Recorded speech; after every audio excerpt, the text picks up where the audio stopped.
de acordo com a palavra de Deus, assumir sobre ele todos os nossos pecados. Porque Deus disse: se eu achar um homem que nunca pecou e ele entregar-se a si mesmo em lugar de todos os pecadores, eu aceito esse sacrifício.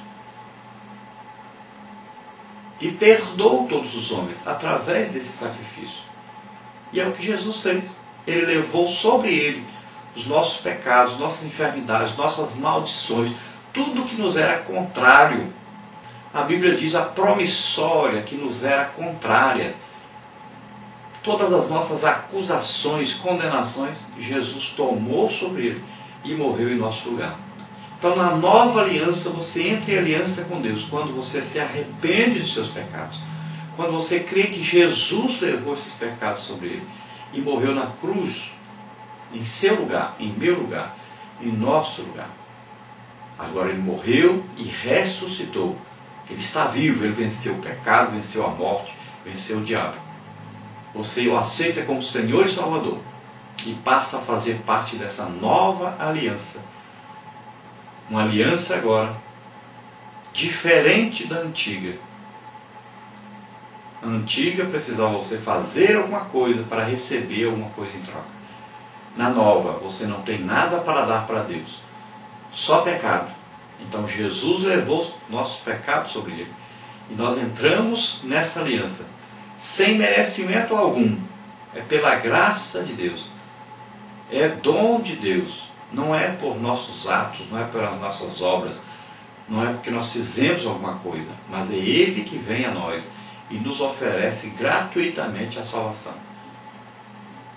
Nós não precisamos comprar nada, não precisamos merecer nada. Ele é misericordioso, é o Deus bondoso, cheio de amor, é o Deus que nos salva, é o Deus que nos chama para Ele através do seu Filho Jesus Cristo. O sacrifício, o pagamento, todo foi feito através de Jesus Cristo. Cada um de nós custou o sangue de Jesus Cristo na cruz do Calvário. Esta é a nova aliança. Glória a Deus. Entre para ela. Se você não estava nela ainda, entre agora através de Jesus Cristo. Então, o que é a nova aliança? É uma providência divina pela qual Deus estabeleceu um novo relacionamento de responsabilidade entre si mesmo e o seu povo. Esse seu povo abrange agora todos os povos, tanto judeus, como gregos, como gentios, todos os povos agora são povo de Deus através de Jesus Cristo. Tendo dado então esse resumo sobre a antiga aliança, o Antigo Testamento e Novo Testamento, Nova Aliança, vamos passar agora pelo nosso questionário, que nós temos aí algumas coisas para estudarmos. Vamos começar estudando aí sobre a carta que foi exigida de Paulo para que ele pudesse ser aceito como apóstolo na igreja de Corinto. E vamos passar depois a falar sobre também as alianças. Então vamos ver, número 1, no texto áureo, que diz: porque se o que era transitório foi para a glória, muito mais é em glória o que permanece. Então o nosso texto áureo fala aí sobre a antiga aliança que foi para a glória, foi coisa gloriosa, foi coisa maravilhosa. Deus se apresentava na antiga aliança. Vamos ver que Deus começou falando com Adão, vindo para conversar com Adão. Vamos ver que Deus fez aliança com vários homens, né? Chegou a levar para si Enoque. Deus fez aliança com Noé, com Abraão, com Davi. Então várias alianças, e Deus vinha ao homem. Foi gloriosa essa aliança. Deus se apresentava de maneira maravilhosa. Nós vamos ver em Moisés, que Moisés esteve na presença de Deus, o seu rosto brilhava. Então era gloriosa essa presença de Deus. Vamos ver que nos sacrifícios que eram oferecidos, Deus se apresentou ali já na inauguração do templo, né? Deus se manifestou no tabernáculo. Então sempre era gloriosa essa presença. quando todo ano o sacerdote oferecia ali sobre a tampa do propiciatório, o sacrifício, Deus aparecia, a sua glória aparecia. Então foi glorioso esse ministério do Antigo Testamento, da Antiga Aliança. Agora, se essa foi gloriosa e foi feita uma nova, se foi feita uma nova é porque a velha estava envelhecida, porque a velha não foi eficaz na salvação do homem, porque o homem não conseguia fazer a sua parte. Deus fazia a sua parte, mas o homem não conseguia fazer a sua. E acabava que o homem era amaldiçoado por causa disso. Então Deus fez uma nova aliança, dizendo que a velha não foi eficaz, não conseguiu salvar o homem. Então houve a necessidade de se fazer uma nova. Agora, se a antiga é a gloriosa, então muito mais é a nova, né? A glória excede a nova. E nós podemos ver isso através de quê? De que Deus mesmo vem morar em nós. Não é apenas Ele aparece de vez em quando, mas Ele mora em nós através do Espírito Santo. O dia que nós aceitamos a Jesus como Senhor e Salvador, Ele vem morar em nós. Então, faz morada em cada um de nós. Nós somos o quê? Casa de Deus na terra. E, através de nós, a glória de Deus é manifestada aos homens. Através de quê? Dos dons do Espírito Santo, milagres, maravilhas, e através do quê? Da pregação do Evangelho, que é oferecida a todos gratuitamente, porque Jesus já fez o que tinha que fazer para que nós pudéssemos ser salvos.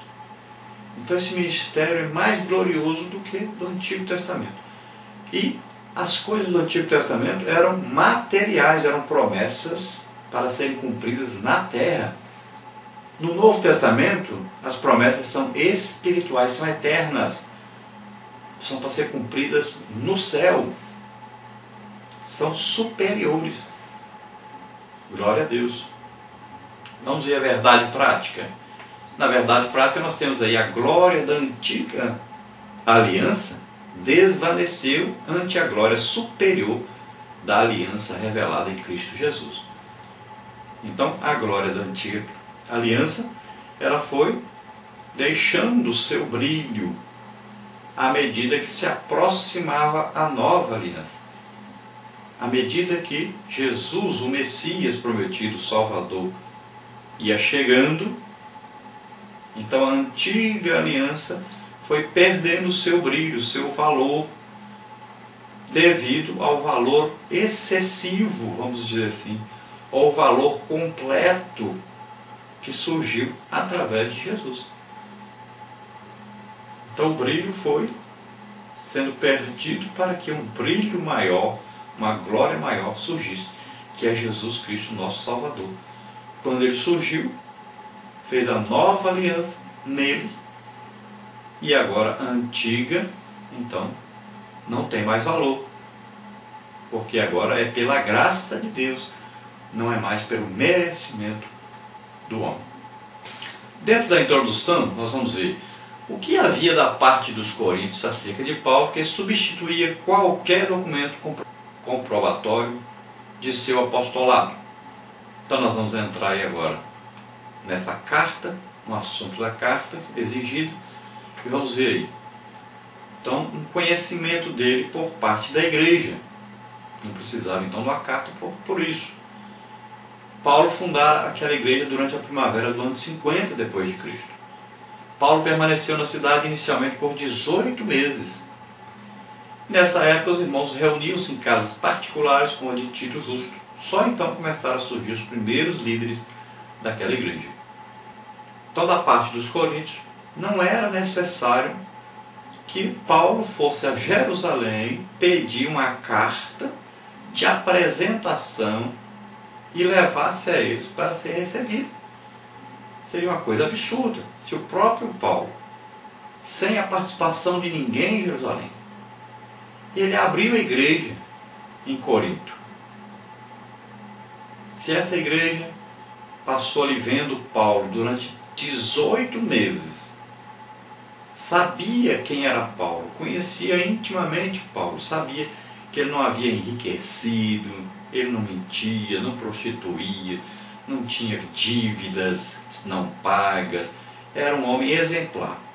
Sabia do poder de Deus que agia através dele. Sabia que ele ensinava a palavra de Deus segundo a palavra de Deus. Conhecia tudo a respeito dele. Por que a igreja precisaria de uma carta de apresentação de uma pessoa que eles conheciam intimamente? Então era absurdo. Mas os falsos mestres exigiram